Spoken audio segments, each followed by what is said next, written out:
What's up, y'all? This is Revolutionary Fitness Radio, episode 4.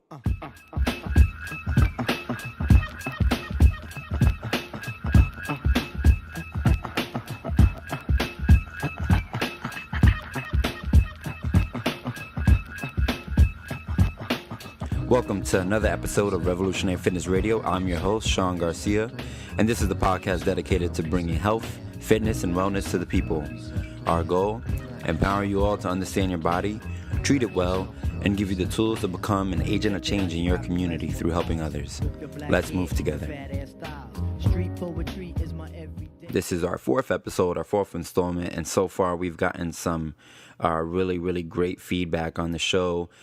People are super excited about us launching the show and being able to hear our message in different parts of the country and different parts of the world. Even we've had in the past couple episodes, we've had people from over, I think the count is almost at 12 countries across the world, which is pretty awesome. We've had people from Europe, Asia, even Australia, a bunch of people from Northern Africa, from different countries out in Africa, tune into the show, which is a great testament to obviously the guests that we've had so far, but also to the messages that we're spreading. So, we want to continue growing this and expanding. And so if you want to help out with the efforts of getting us into different areas or getting more publicity and exposure for the show, please contact us. You can find information to contact us in the show notes. We actually want to do our announcements at the beginning of the episode as opposed to doing it at the end, because not everybody listens all the way through, or once the interview is over, people kind of check out, so a couple of the announcements are missed. So a couple of things we have going on right now for those who live in New York City and who participate in our outdoor boot camps and fitness classes. Obviously, it's the winter, so we have our winter schedule coming out, and a lot of those classes are moving indoors to different community centers, churches, things like that. But we are going to maintain 2 outdoor classes this winter, which we're calling our winter warrior classes, because you have to be a warrior to work on some of the conditions out here. But we wanted to provide, the option for people who do still maintain their fitness throughout the winter outside, which is, something I do. I work out outside all the time, pull-ups, dips, all that good stuff. Even things like kettlebell work outside at this time of year can be real fun. Going for a run can really build up some strength in the lungs and all that good stuff. So you could check out our winter schedule, which launches December 1st on our website. So just definitely go to revolutionaryfitness.org to check out what we have coming up in terms of classes this winter. We also have our People's Trainer School. Our People's Trainer School is a 6-week intensive program where it's in class. You're with one of our master trainers going over exercise science, kinesiology, nutrition, all the stuff that goes into, program design. So you can basically learn all the tools of the craft to get introduced into fitness. Maybe you want to pursue a career in fitness, be a personal trainer, a group exercise instructor.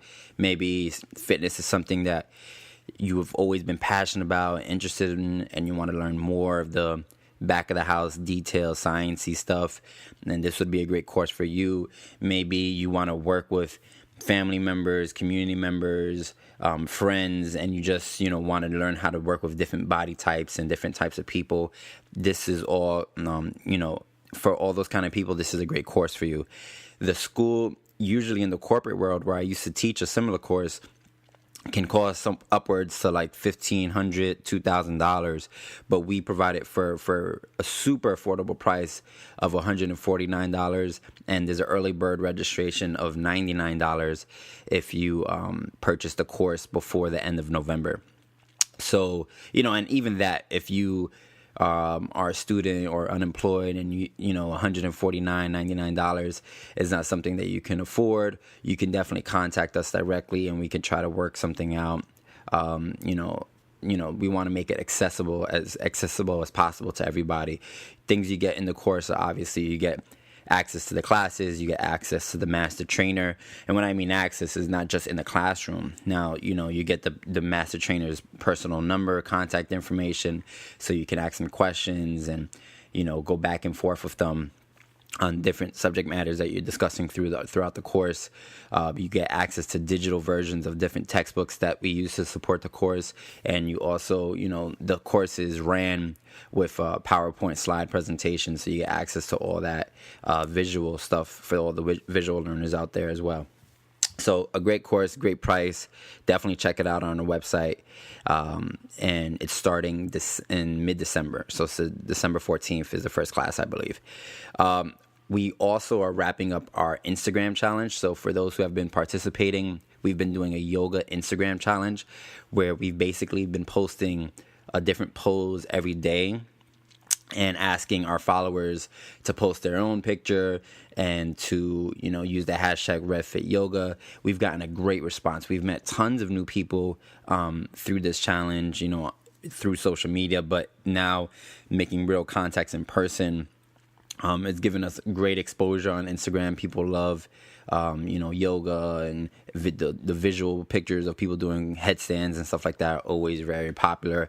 We've also gotten a lot of success out of our members, participating in more regular yoga practices. So, just doing yoga on a daily basis is something that many people are starting to adopt just by doing this challenge.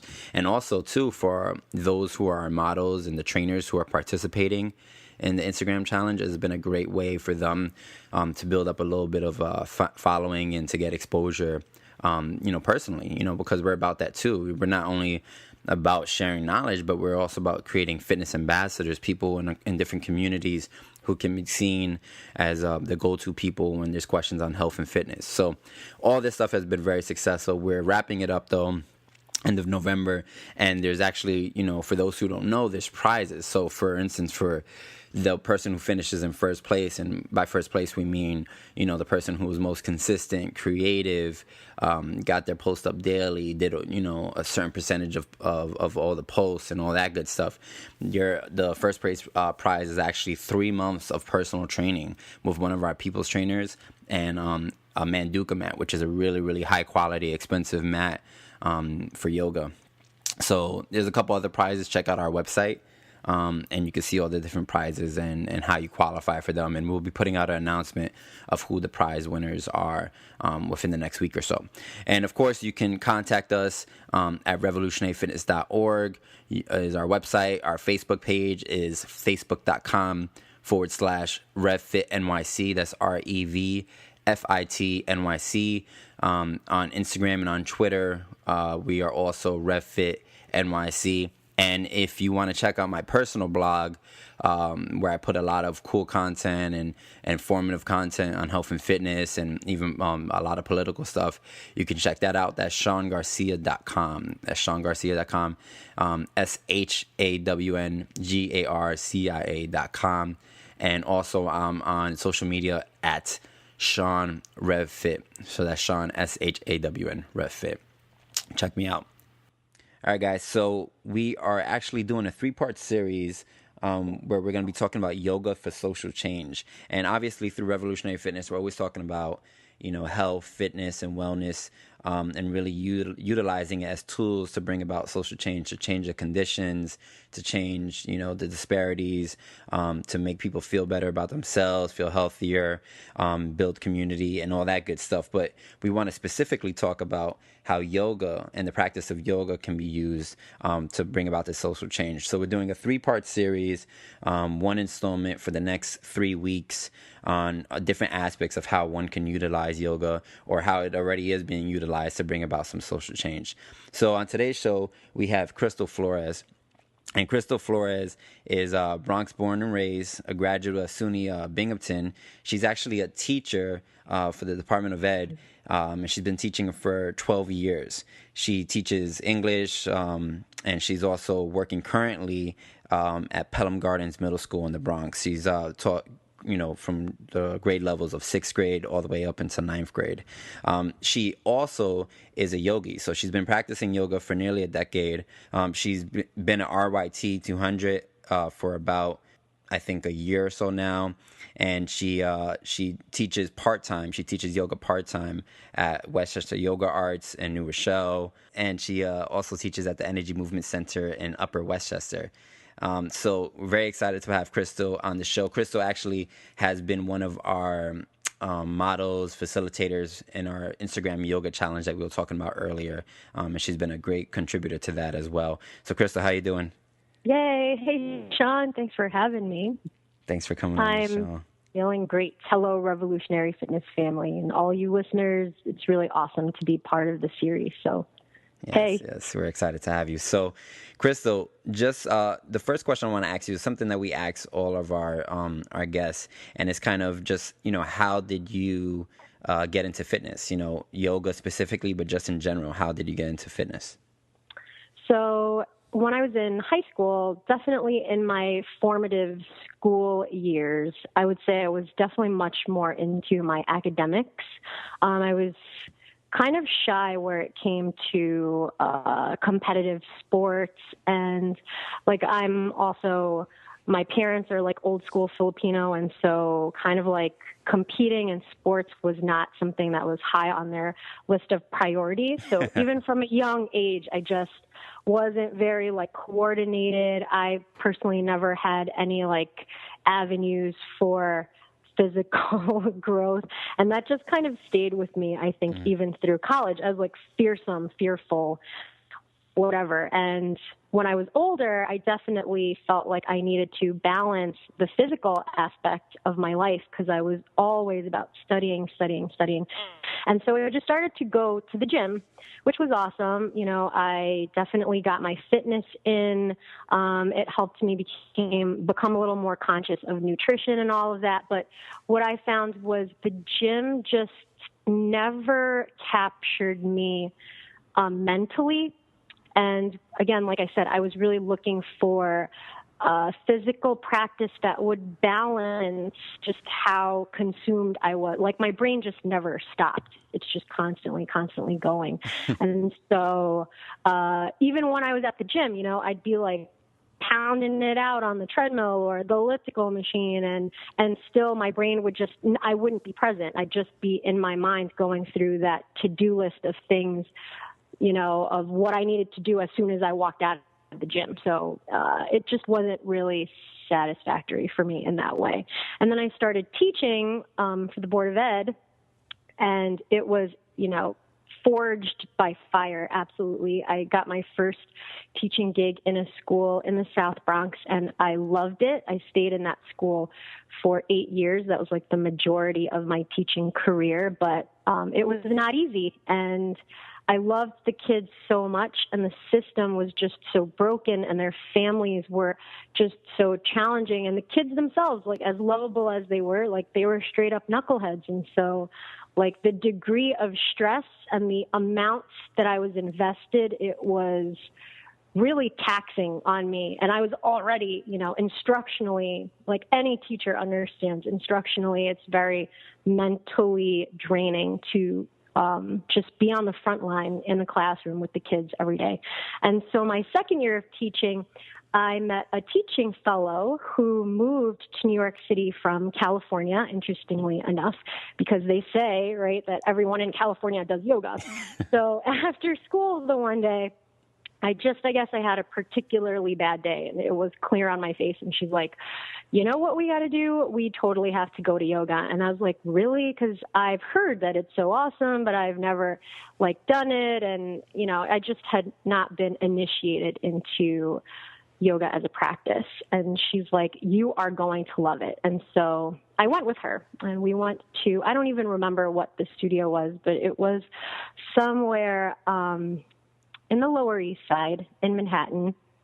And it literally was just love at first aim. I had no idea what I was doing. I was peeking over my shoulder at everyone else in the class the entire time. But I will guarantee you that entire hour of class that I spent on my mat, I was one with myself. I did not think for even a fraction of a second about the terrible ish that had happened during the day. I wasn't thinking about what I needed to do when I left there. I was completely present in that moment, in my body, in myself. And I'd never experienced that ever before. And it was everything that I've been looking for. So That's awesome. Yeah, I mean, I had a very similar experience with my introduction to yoga. It was something that, I think that at the time I had heard about it. I'd seen it on TV. I knew a couple of people who did it, but I was around like 19 or 20 years old, and a friend of mine's invited me to yoga class. It might have been the same as that yoga studio you're talking about because it's in the Lower Side, and or maybe it was just because there's like 10 of them over there. But so I went to the same studio, no, and I remember, yeah, I went into the class and I remember thinking like, well, first of all, it was hard for me as a young man to walk into the class because there wasn't that many young men doing it at the time. It was a lot of young women, and no one looked like me in the sense. I mean, obviously there wasn't that many Spanish people or Latinos, but more so it was like no one was, like as tight as me. No one, everyone was kind of skinny, and I was kind of like, I wasn't, chubby, but I wasn't like a skinny dude. And I remember just thinking like, oh man, I'm gonna embarrass myself. and I started doing the poses, and the competitive spirit came out of me, and I'm like trying to like do the pose like everyone else, and I'm like shaking and trembling and thinking to myself like, I'm never going to make fun of anyone ever again who does yoga because this is hard as hell. And I had this moment where I was super focused, not like you. I think you were more focused, like, the stress was coming off and melting off and all that stuff. I was super focused because I was stressed out because of the pain I was going through. Oh man, interesting. But it was a good stress. It wasn't like, it was like, wow, this is kicking my butt. It was like, pay attention to me. Yeah, and I had to pay attention to everything. I was feeling muscles waking up, and I was like, where the hell is that coming from? But we went down onto the floor, and we got into pigeon pose. And for those who don't know about pigeon, maybe you could talk a little bit about chakras and all that stuff. But, when I got into pigeon pose, I didn't know anything about chakras and releasing tension and none of that. I was just like, wow, this thing is opening me up, and I feel super vulnerable. And I started crying. Oh, that's so awesome. Yes. Not that you were crying, but so awesome that you felt that. And it wasn't like sadness. It wasn't your first class ever still? That was my first class. And I started tearing up, and I was like, whoa. And like all the stress that had been building up over that week, I just felt it leaving my body, and it was so liberating. And it's hard to explain for those who haven't gone through any experience like that, but it was just, like you said, from there I was hooked, and I was like, wow, there's some real truth into these secret poses, this ancient practice. So, all right, so you got into to yoga because of the stresses of work, and we're gonna go into why your job can be so stressful, and what kids are dealing with in the communities that you're working in. But sticking with the yoga stuff, what has yoga since you started practicing it, what has it brought you, and what have you learned from it?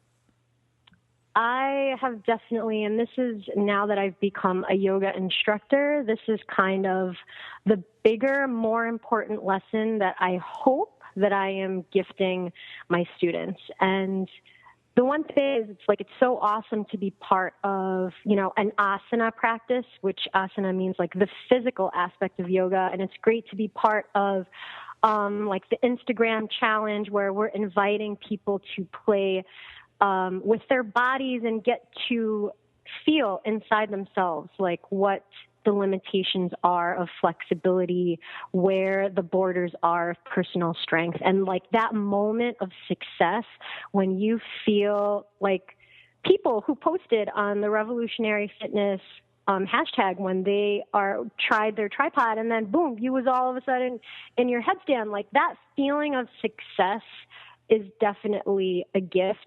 I think that has been that's what's going to keep people coming. That's the hook and the addiction to yoga.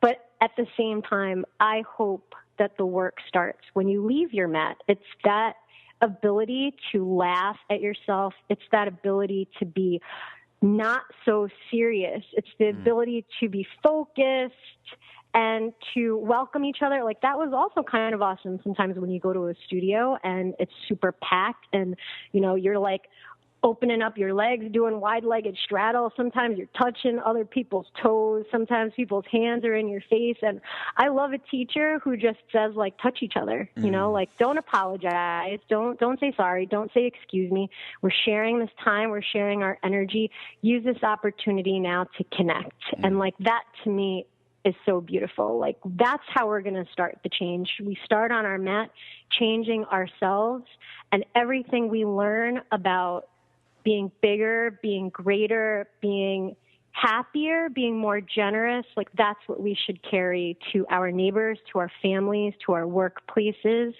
when we leave, you know? Yeah. Definitely.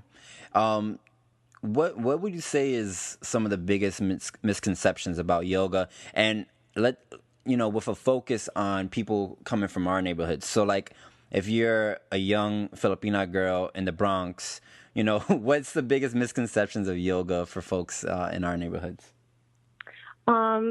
I don't really, I guess maybe like something that you spoke to, maybe people presume that you have to be, female to do yoga. You have to be on the skinny side to do yoga.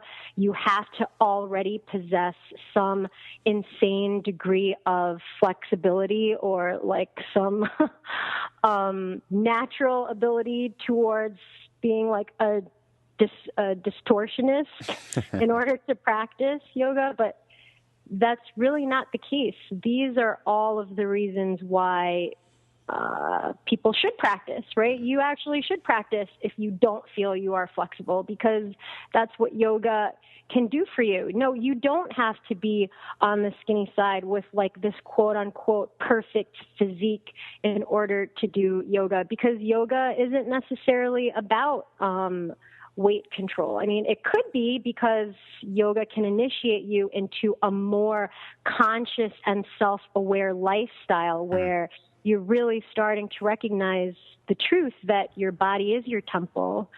Your body is a reflection of your lifestyle, and that could be the beginning of many other things.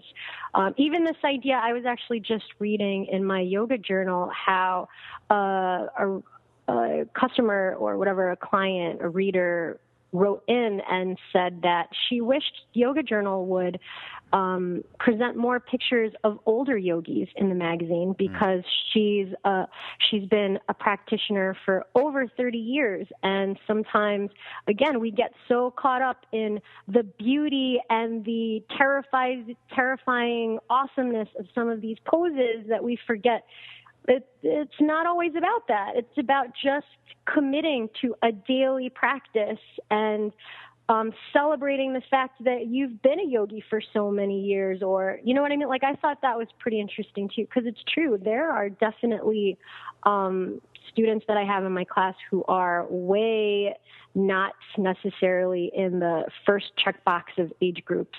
You know what I'm saying? Mm-hmm. And they are way stronger, way more focused, and way more playful sometimes than the younger yogis are when they come in.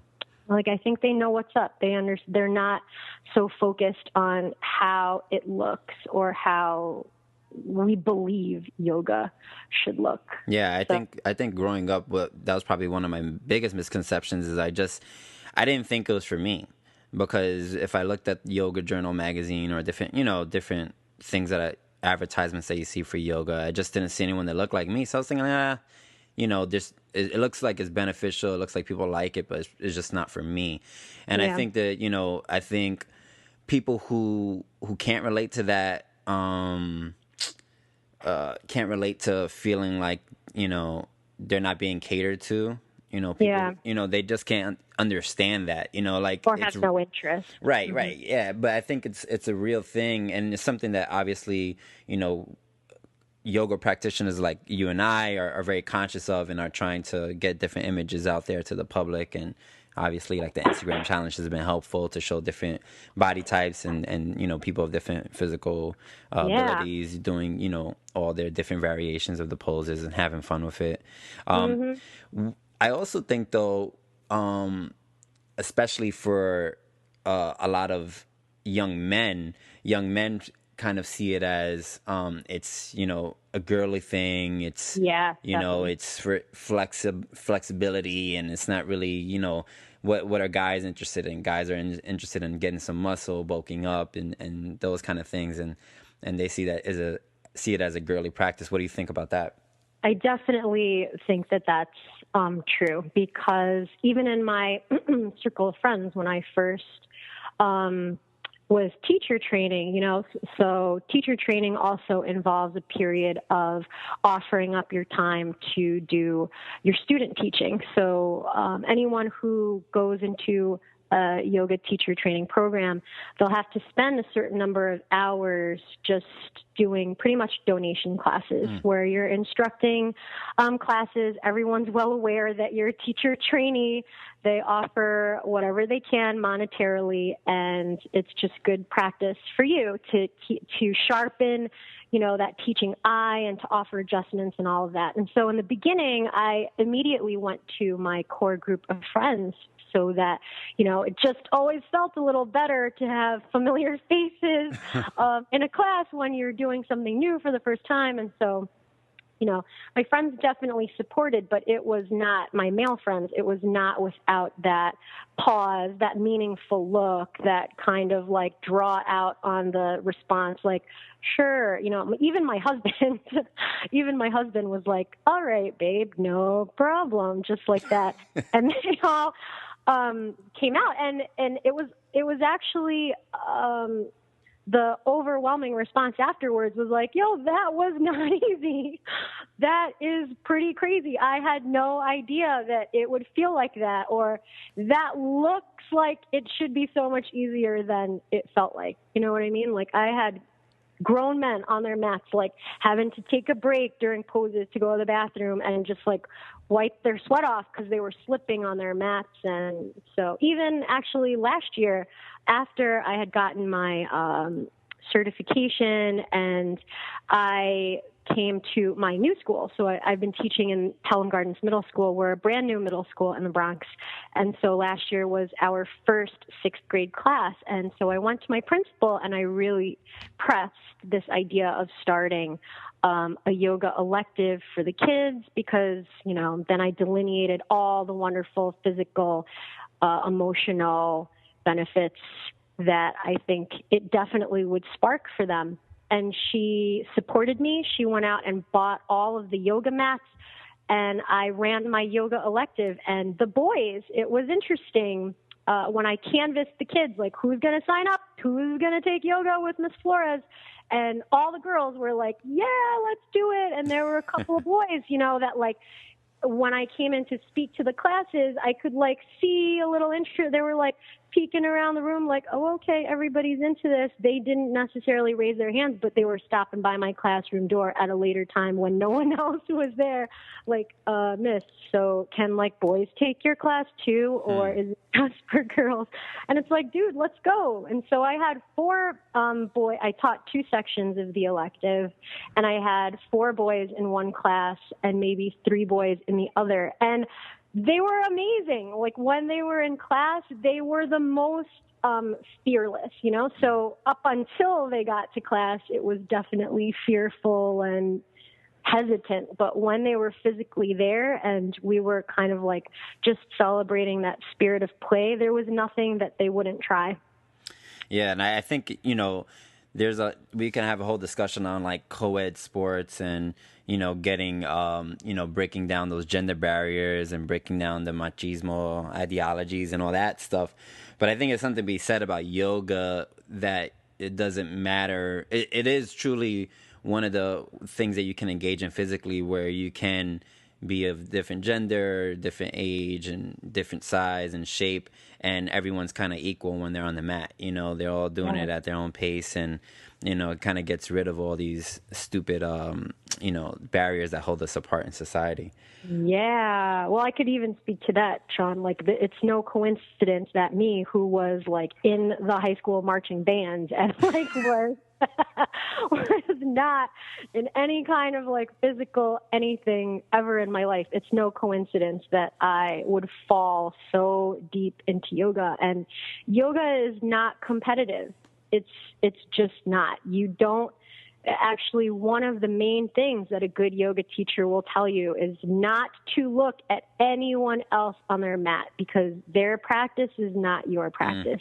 Okay. The only person you need to be aware of is yourself. I mean, even in some Bikram classes, even in some different styles of yoga, a teacher is there only to instruct. Some teachers do not demo, because demoing to a class implies, again, that there's some sort of like perfect posture, perfect form, perfect asana, and that's not what it is. These are the instructions. You feel it in your own body, and just find it. Like, find your own pose, you know? So that's what it is about. It's not about competing with more flexible people or younger people or more advanced yogis. It's just about finding yourself anytime you make time to get to practice. For sure. All right, cool. So we're going to take a quick break. When we come back, we're going to dig more into using yoga to help with, with kids in the different neighborhoods that you've been working in. So we'll be right back.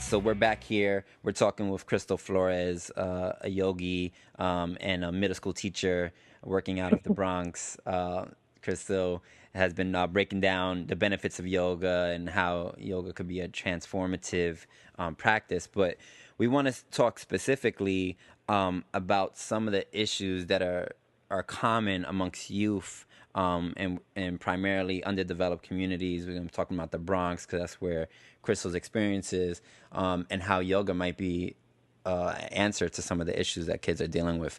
So, Chrystel, let's talk about what are some common things you run into with kids that you've taught. Oh man, this is like a whole other talk show, the whole state of education in the DOE. But I think like their problem is really just a lot. I mean, I'm sure people are well aware that issues of ADD, ADHD are somehow very prevalent in our schools. Issues of maybe kids acting out and being overly aggressive, or issues of aggression, issues of not being able to deal with conflict and confrontation in healthy ways, issues of not being able to focus or not being invested in their own education, in their own academics. These are all just plagues on the state of our school systems. And while I don't necessarily know that yoga can heal all of these things, I just definitely believe that it could start, it could spark, it could be a trigger for change with these kids. Definitely. So let's start with one. Let's focus on one, and let's talk about what yoga could possibly do for it. So let's start with the ADD, which is really common amongst youth of color. Let's just talk a little bit about what it is, how it translates in education. You know, like what barriers does it place for a child when they're trying to sit in a classroom and they got ADD, and you know. We could go on for days on what the symptoms are and where is it coming from, but just touch on that a little bit, and then what could yoga possibly do for that? I mean, the issue is, and it might get I might be making some controversial statements, but I really feel that in my career of teaching, I think ADD, ADHD is sometimes a little too conveniently diagnosed. I think it's a little like, really, every single kid, really? I think that we forget, we're so concerned with the Common Core. We're so concerned about closing the achievement gap that we push the academics so much so that we forget, kids are kids, and sometimes we need to let them be kids. And when we're cutting out every opportunity for them to in a healthy way, express their physical energy, like when they don't have recess and they don't have organized sports in gym, and actually their schedules are so heavy in content classes and literacy classes that they only have gym once a week. If they do, there are some schools that don't even have gym. They don't have extracurricular sports. Then, to be honest, what can you do? Some schools want to complain, oh, the cafeteria is too loud. Those kids are going crazy. It's really? Because when they're in a class, they're not allowed to talk ever. When they're in the hallway, they're not allowed to talk ever. So can we really come down on them so hard when they're bursting at the seams in their lunch period? I understand sometimes it gets a little too crazy, but at the same time, I think that we as the adults in the system contribute to that because we don't honor the fact that they're kids and they should be playing. And in any case, if they had more opportunity to express themselves in a physical way, in an organized way, in a way that we're also practicing mindfulness and compassion towards ourselves and respect towards our neighbor, I think that it could change the climate and the culture of a school.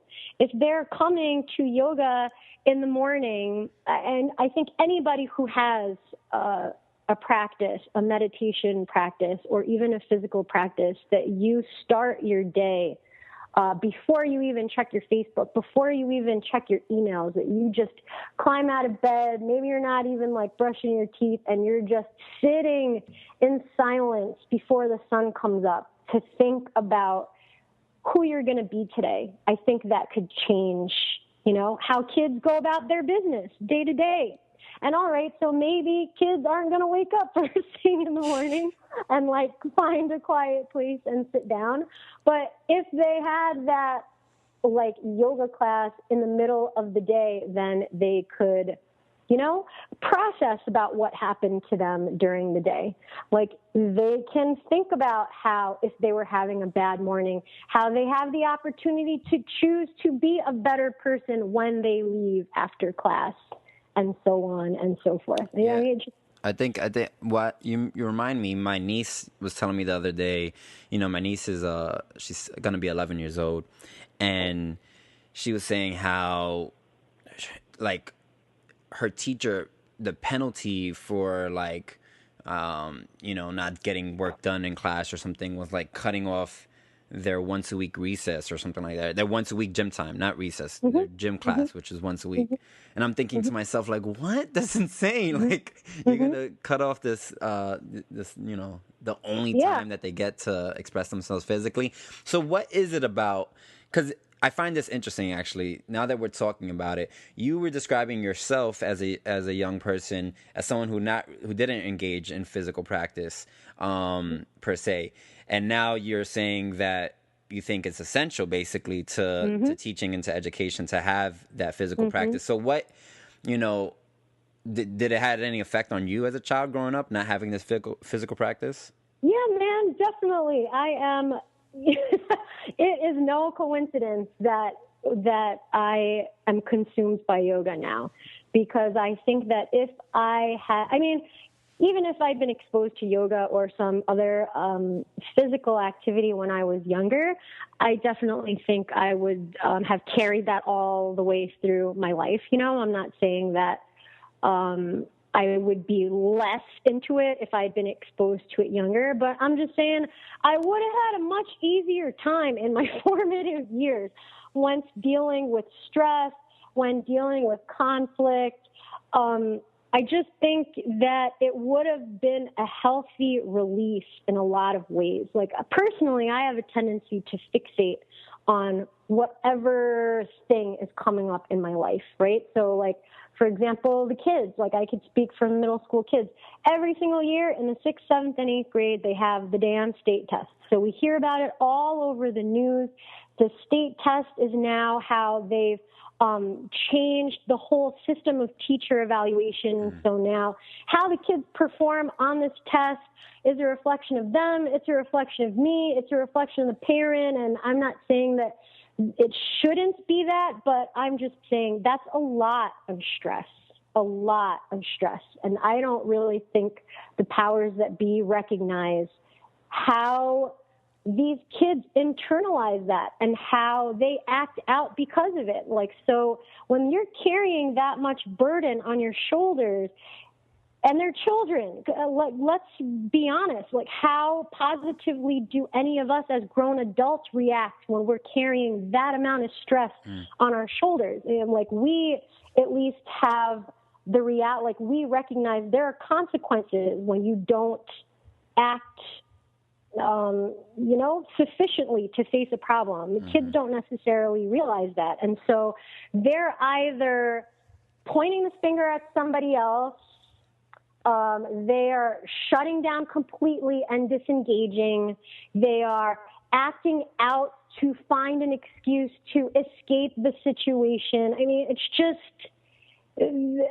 the pressure has to go like somewhere. And unfortunately, they're not necessarily in that purely mature state of mind that they can focus all of that energy and do the damn thing. As much as we like to say that, and I don't maybe necessarily say it in those words, I'm thinking it in my head, but the kids can't always do that. And it is our responsibility, whoever, has the opportunity to touch the lives of these children, more than it is teaching them content, more than it is teaching them these, these facts and informational things.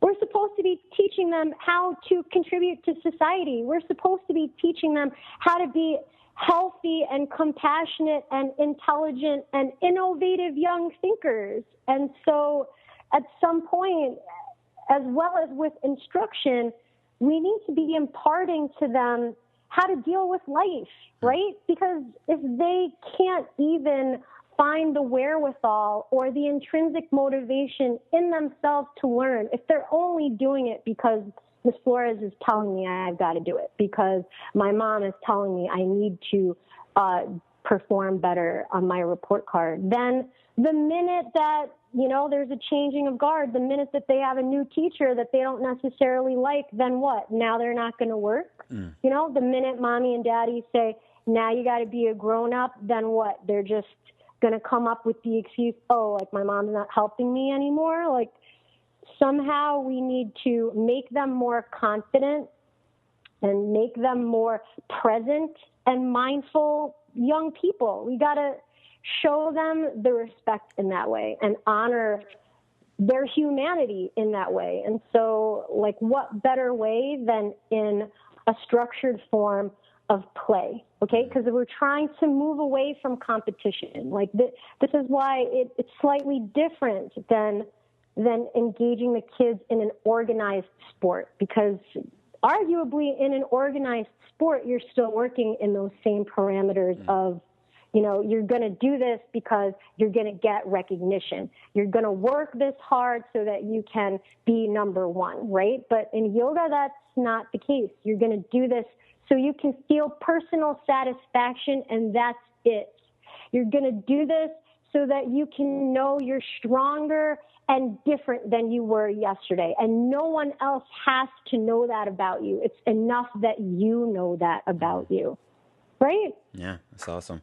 Yeah, I mean, there's a bunch of things racing through my head right now, but what about the kids? Because obviously a big thing about growing up, especially in the hood, is, being in, having a good relationship with your body. So understanding what changes your body are going through, whether you're a young man or a young woman going through puberty, understanding, that you can be different from other people physically and or sexually, sexual identity. How can yoga help with that kind of stuff for these young people?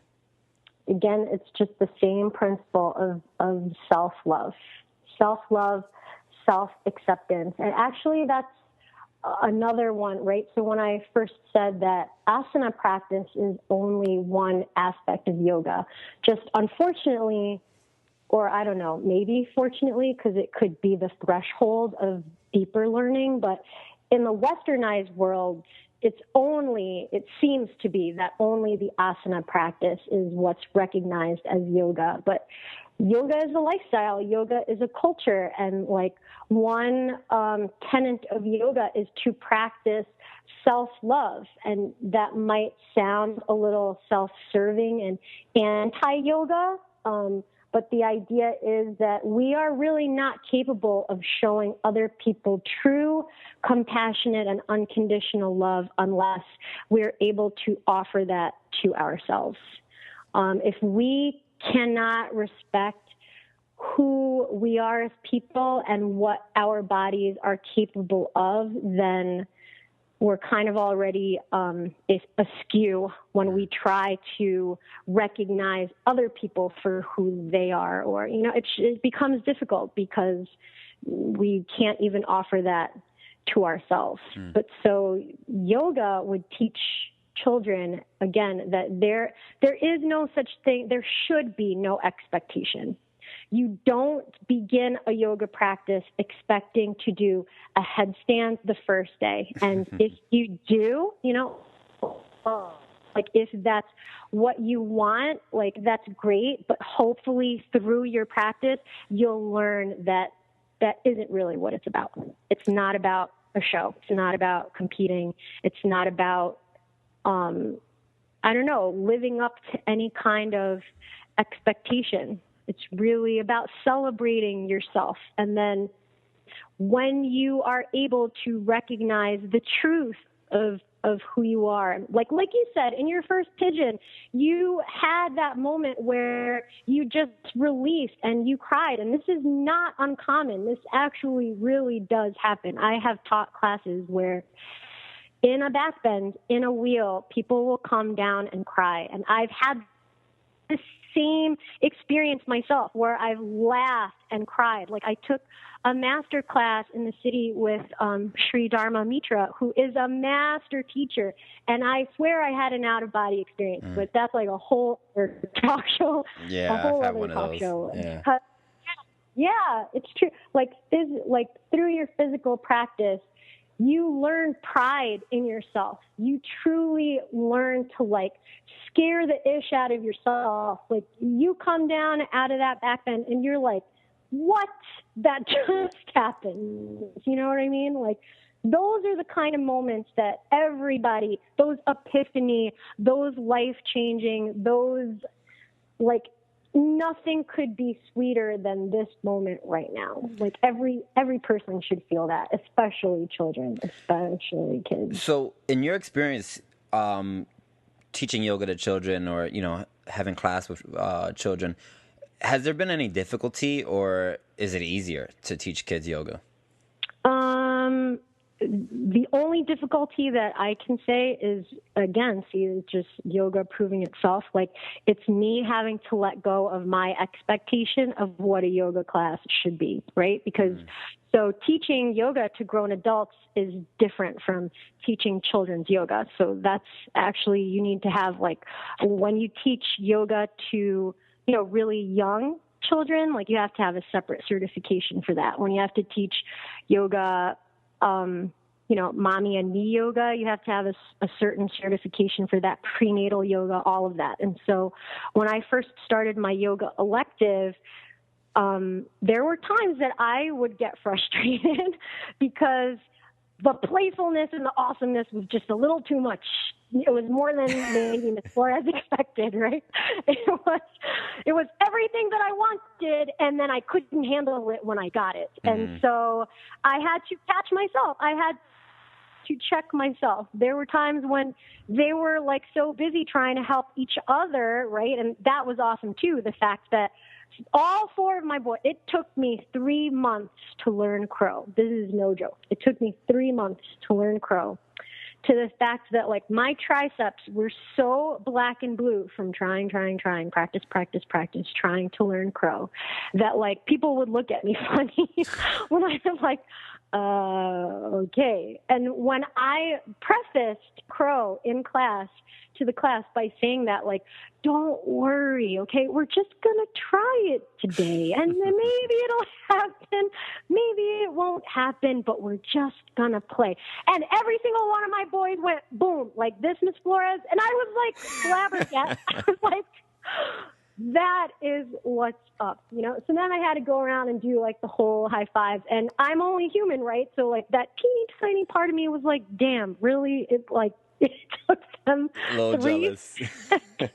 I'm not going to lie. I was definitely jealous. But then I was so just happy for them. And, like, they were happy with themselves. And so that was the difficulty. I had to let go of my expectation. Like, okay, so here they were experiencing the moment I wanted them to experience.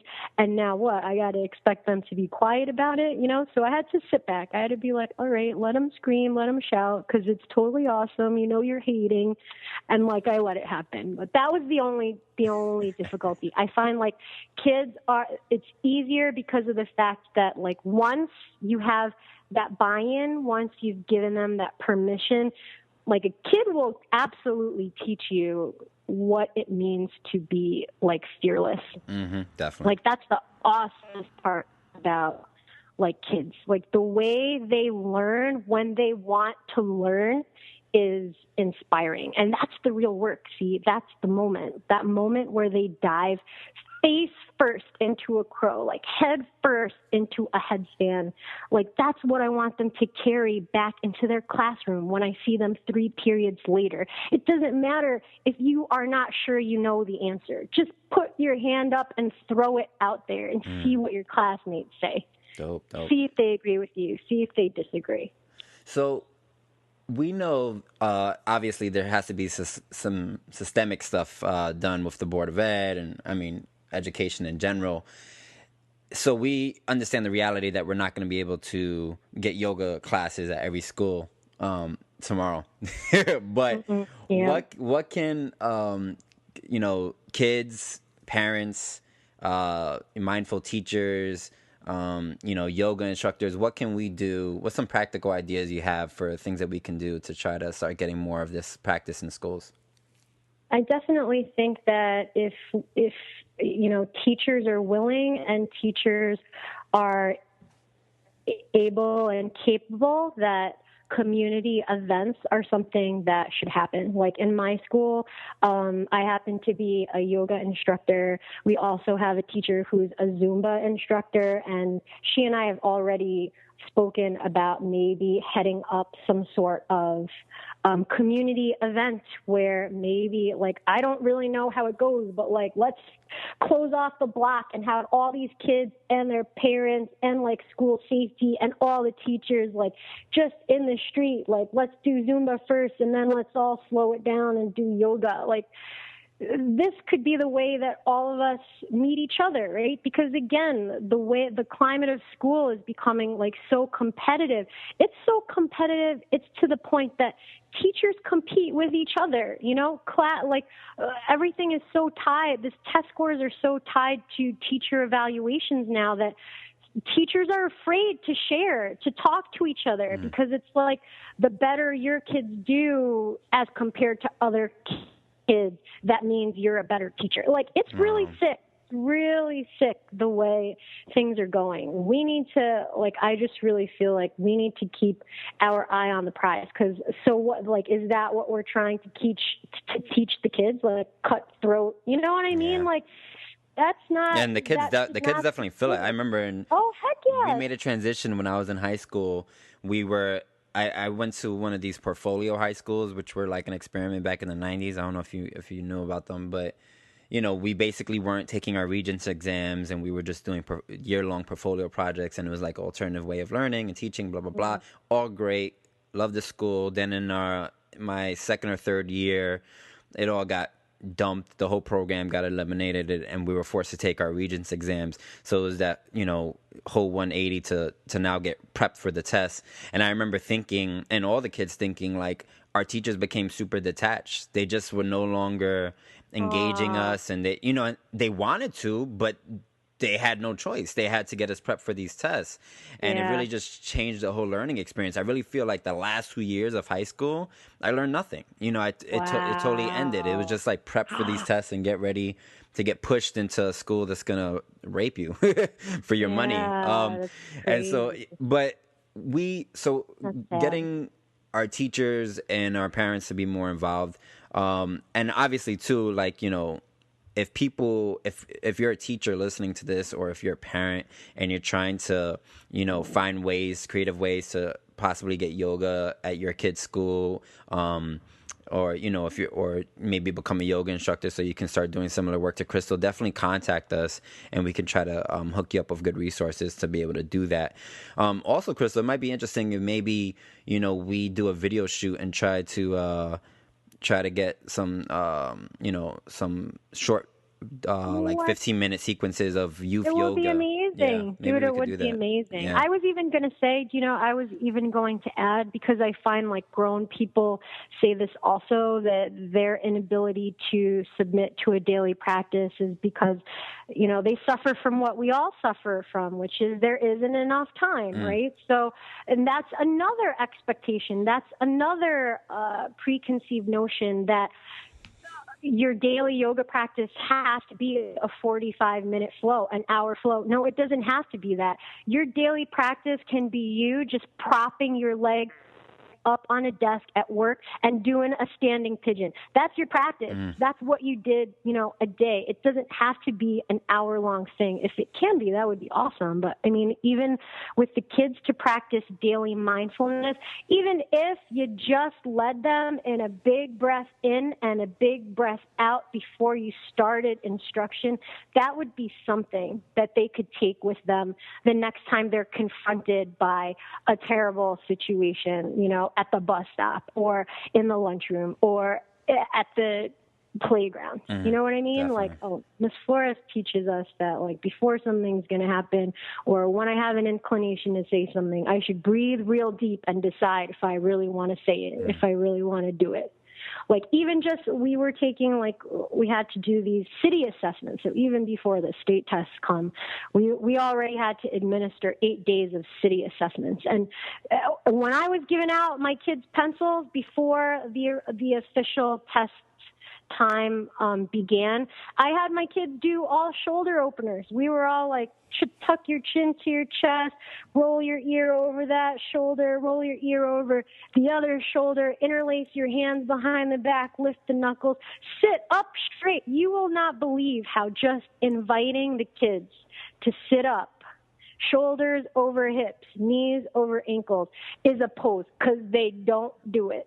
You know what I mean? Like, that's a practice. Just sit up straight makes them a little bit more conscious. So there are ways that we could cheat the system. You know what I mean? Like, I can't maybe all teachers can't necessarily do a yoga elective or do a yoga practice before or after school, but for 5 minutes of a 45-minute block, you can invite your kids to do something mindful and something that they'll take with them for the rest of their lives. Definitely. They might never remember, like when this war happened, but they'll remember, oh, this wrist stretch feels real good. And that's something. I'm just saying. Yeah, and I think we should definitely talk more about getting some of the stuff documented and out in different, videos and stuff like that, so that it can help people out. So, Chrystel, how can people get in contact with you if people love the ideas that you're sharing and they want to learn more about this, or they want to maybe participate in your classes, because obviously you describing certain things, I know people are just listening and they're jealous because they don't have it in their life. So how can people get in contact with you, Chrystel? You can definitely find me. I am all about Facebook, so you can find me on Facebook, Chrystel Flores, Chrystel, Flores, Flores. I'm hooked up to the whole Revolutionary Fitness family on Instagram. My handle is Chrystelize, like the verb, so it's my name, Chrystelize. And again, I teach yoga at 3 different spots. I mean, just to go back to the whole inaccessibility of yoga in the Bronx, like when I was finished my training and trying to peep out where I could work, there are like literally only 2 yoga studios, in the Bronx. So that was kind of but my home base is in New Rochelle at Westchester Yoga Arts, so you could look them up, westchesteryogaarts.com, and they're constantly offering, donation classes, and I encourage anyone who's really interested, like yoga is so popular right now that you could go on anything on YouTube and learn how to do anything and find your practice. And you could walk into any studio and ask a studio if they offer donation classes or karma yoga services where you could maybe volunteer to just do like 1 hour or however many hours you can of like reception or cleaning house, and they'll exchange that for, classes and just try it out. That's all we can ask for. Try it out. Definitely. All right, Chris, I want to thank you so much. We're definitely going to have you back on here because there was some stuff I wanted to get into that we just didn't have time for. So yeah, I know. Sorry. I'll try to bribe you back to get on here in the future. Thanks so much, Chrystel. Thank you, Sean, so much. All right. Peace. I know you've been hurt by someone else. I could tell by the way you carry yourself. If you let me, here's what I'll do. I'll take care of you.